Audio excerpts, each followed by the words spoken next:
Assalamualaikum warahmatullahi wabarakatuh. Alhamdulillahirabbil alamin. Nahmaduhu wa nasta'inuhu wa nastaghfiruh wa na'udzu billahi min syururi anfusina wa min sayyiati a'malina. May yahdihillahu fahuwal muhtadi wa may yudlilhu falan tajida lahu waliyyan mursyida. Asyhadu an la ilaha illallah wahdahu la syarikalah wa asyhadu anna Muhammadan abduhu wa rasuluh wa ba'd. Hadirin ikhwatul iman jemaah Majlis Tafsir Illiyin yang mudah-mudahan senantiasa diberikan kesehatan dan keberkahan Allah Subhanahu wa taala. Kajian tafsir di Majlis Tafsir Illiyin pada kesempatan ini membahas surat Al-A'raf ayat 175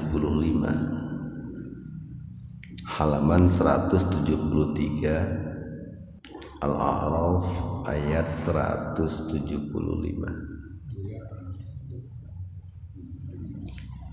Di ayat 175 ini Allah Subhanahu wa taala berfirman yang semula firman Allah ini khitabnya Allah tujukan kepada Rasulullah sallallahu alaihi wasallam. Tapi tentu saat ini ya ditujukan kepada kita semua. Watlu tilawah itu Pak. Dan bacakanlah alaihim terhadap mereka. Siapa mereka di sini? Mereka adalah orang-orang ahlul kitab yang hidup di zaman Rasulullah sallallahu alaihi wasallam. Wahai Muhammad, bacakanlah kepada mereka. Kalau hari ini ditujukan kepada kita, wahai umat Islam, bacakanlah kepada mereka. Apa yang mesti dibacakan itu naba'ana. An-naba itu berita besar, peristiwa besar. Naba'a berita besar. Alladzi itu terkait orang-orang yang atainahu. Nah itu kami, hu itu dia, atai itu datangkan. Terkait orang-orang atainahu yang kami datangkan kepadanya ayatina, ayat-ayat kami. Fansalah, fa'lalu insalah, dia berlepas diri. Minha, maksudnya min ayatina, dia berlepas diri dari ayat-ayat kami. Dia tidak mau mendengar, tidak mau berpegang kepada ayat-ayat kami. Fa'atba'ahu, lalu mengikutinya siapa? As-syaitanu, setan. Jadi setelah dia menjauh dari ayat-ayat Allah, kemudian setan pun mengikutinya. Fakana, maka keadaan orang tersebut minal gawin, termasuk orang-orang yang sesat. Seorang ulama dari angkatan sahabat yang bernama Ibnu Abbas, beliau meriwayatkan bahwa terkait ayat ini dulu di zaman Nabi Musa alaihissalam, itu ada seorang yang sangat mahir terkait dengan kitab Taurat. Bahkan doa-doanya itu sangat mustajab.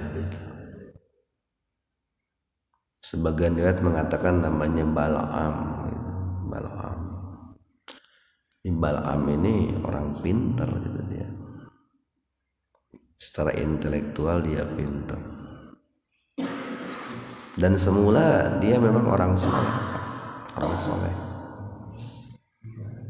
Dan selalu diminta Bal'am ini untuk berdoa kepada Allah, terutama dalam hal-hal yang besar, terutama oleh para penguasa pada saat itu. Jaranglah zaman Kiwari kan banyak ulama-ulama, kiai-kiai, ustad-ustad, habib-habib, itu kan sering diminta bantuannya oleh penguasa untuk berdoa gitu Pak.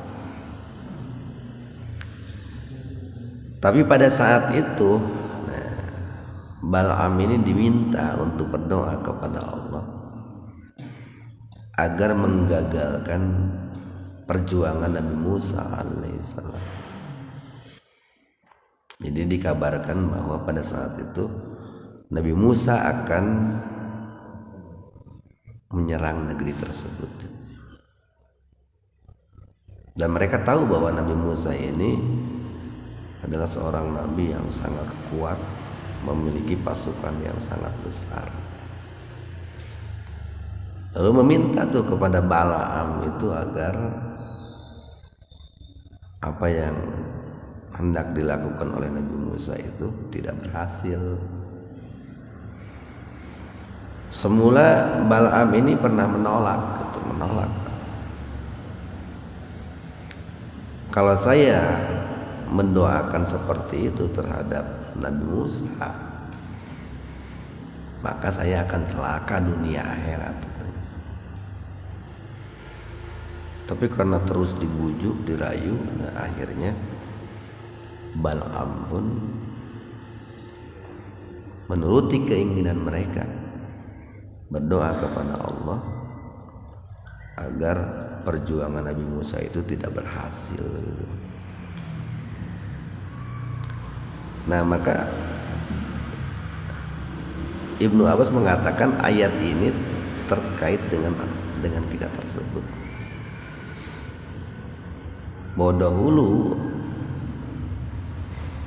Nabi Muhammad minta untuk bercerita gitu, mengkisahkan kepada orang-orang Bani Israel yang hidup di zaman beliau akan kisah di mana dahulu ada seseorang yang secara intelektual itu sangat bagus,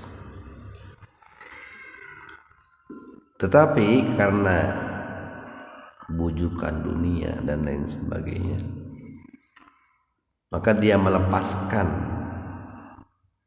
ayat-ayat Al-Quran, ayat-ayat Taurat, dan juga melepaskan keimanannya. Lalu dia diikuti oleh setan, akhirnya tersesat itu Pak.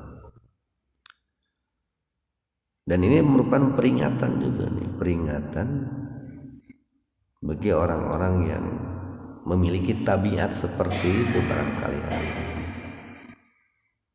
Tidak jarang kan orang hari ini demi kekuasaan atau mungkin demi jabatan, demi harta, sampai rela melakukan hal-hal yang buruk gitu Pak ya. Padahal sebetulnya Allah telah berikan karunia yang sangat besar kepada dirinya. Mungkin ilmu yang luas, atau mungkin kesolehan yang luar biasa, atau mungkin doanya yang mustajab itu Pak. Doanya yang mustajab. 176. Walau dan seandainya syi'na kami menghendaki, kata Allah, la rafa'nahu, la sungguh Rofa'a itu meninggikan, Pak, mengangkat, memuliakan. Dia. Jadi seandainya kami mau, kata Allah, sungguh kami akan tinggikan orang itu. Kami akan angkat derajat orang itu. Kami akan muliakan orang itu. Biha, dengan ayat-ayat kami itu. Jadi sebetulnya ketika orang itu memiliki pengetahuan yang luas, dibarengi dengan kesolehan, ketaatan kepada Allah, itu akan menjadikan dirinya itu bermartabat, Pak. Menjadikan dirinya itu terhormat. Bukan hanya dalam pandangan manusia, tapi dalam pandangan Allah sebetulnya. Walakinnahu, akan tetapi dia atau orang tersebut akhlada, lebih condong ilal ardi. Maksudnya ilal ardi itu ilal dunia, kepada kemewahan, gemerlapnya kehidupan dunia. Wattaba'a, dan dia mengikuti hawa nafsunya. Ini sering diilustrasikan bahwa agama atau akhirat itu digambarkan langit, urusan langit ataupun mengejar kebahagiaan sesuai instruksi langit, atau lebih cenderung ke langit, maksudnya lebih cenderung kepada akhirat. Nah, di sini Allah menyebutkan dunia itu dengan al-ard. Jadi seandainya orang itu lebih cenderung kepada akhirat, dengan ilmunya dia menjaga imannya, mempertahankan imannya, maka pasti Allah akan mengangkat dan meninggikan derajatnya, baik di dunia ataupun di akhirat. Akan tetapi seringkali banyak orang yang lebih cenderung kepada kehidupan dunia dan mengikuti hawa nafsu.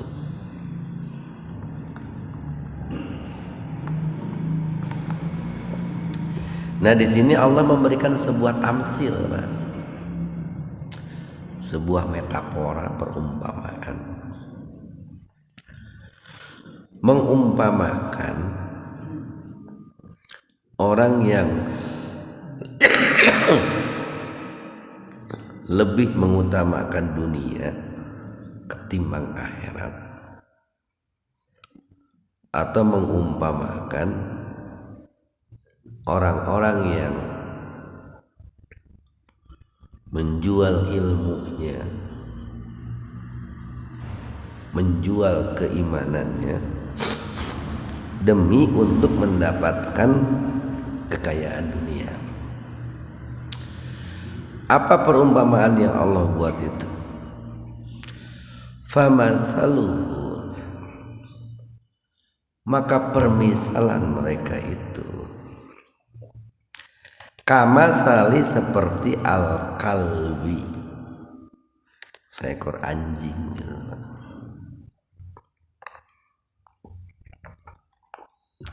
Ini nggak bisa diterjemahkan dengan terjemahan yang lain, Pak. Jadi al-kalbu itu ya dalam bahasa kita artinya seekor anjing gitu. Jadi perumpamaan orang seperti itu seperti seekor anjing gitu. Ini kan sebuah perumpamaan yang sangat hina ini bani. Allah mengumpamakan orang yang berilmu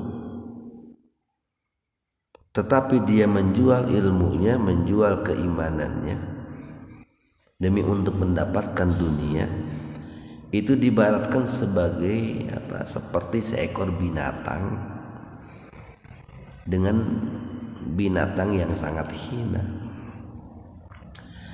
Al-kalbu itu kan anjing itu kan najis, itu Pak, najis. Bahkan disebutnya najis anjing itu kan najis mugolado gitu. Tidak bisa najis anjing itu dicuci dengan air saja. Dicuci dengan 7 kali. Salah satunya pakai tanah kan itu. Jadi tidak bisa dengan air semuanya. Harus digosok dengan tanah. Baru kain yang terkena anjing itu dikatakan suci kembali. Nah, ini kan sebuah perumpamaan yang sangat mengerikan sebetulnya. Nah, bagaimana tabiat anjing itu? Intahmil,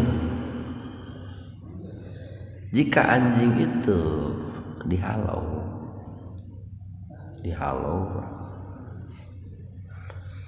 jadi intahmil, jika engkau menghalau alaihi kepada anjing itu, yalhas,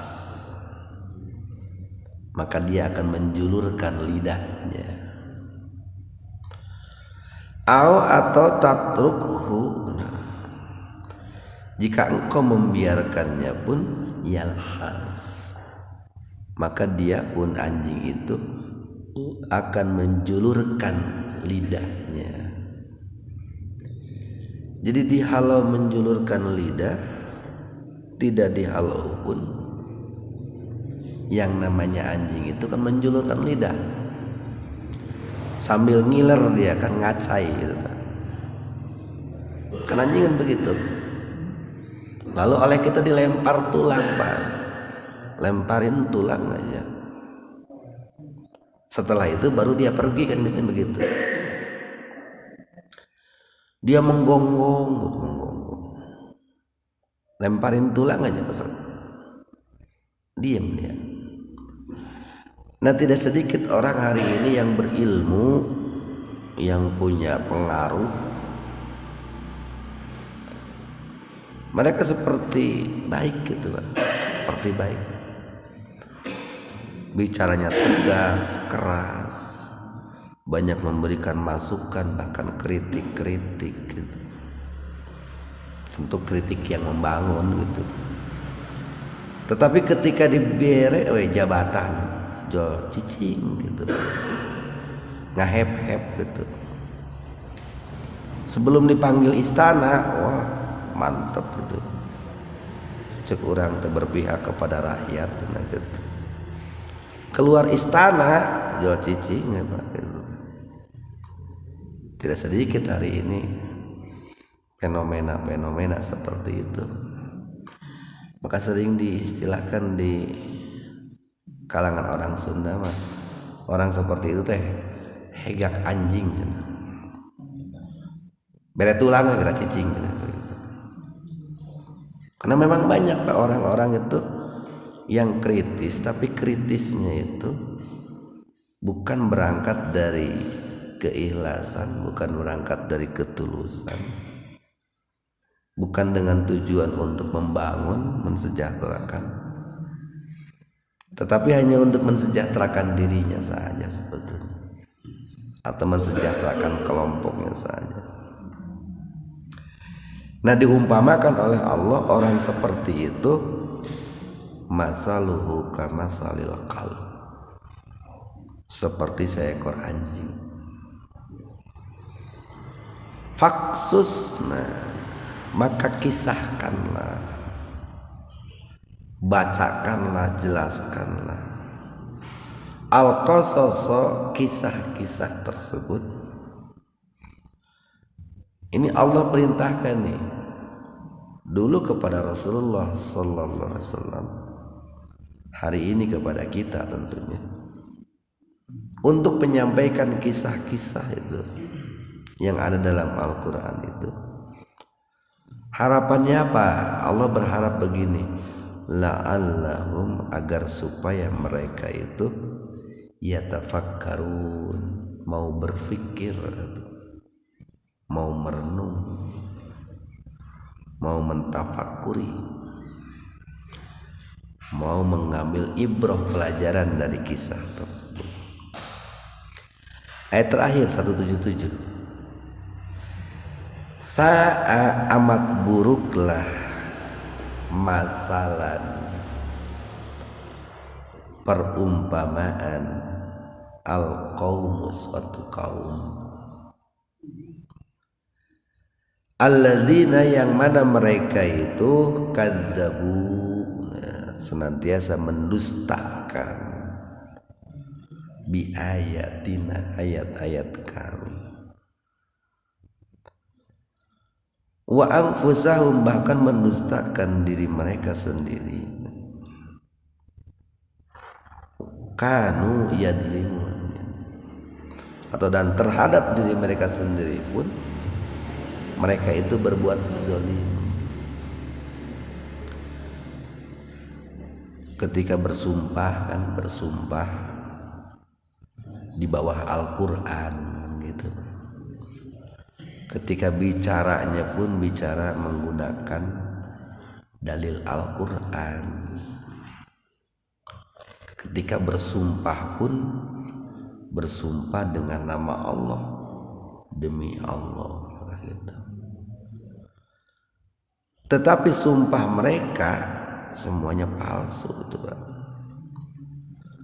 Sumpah mereka semuanya itu hanya sebatas untuk menghipnotis banyak orang, memikat banyak orang, yang ujung-ujungnya hanyalah untuk mengenyangkan perutnya saja.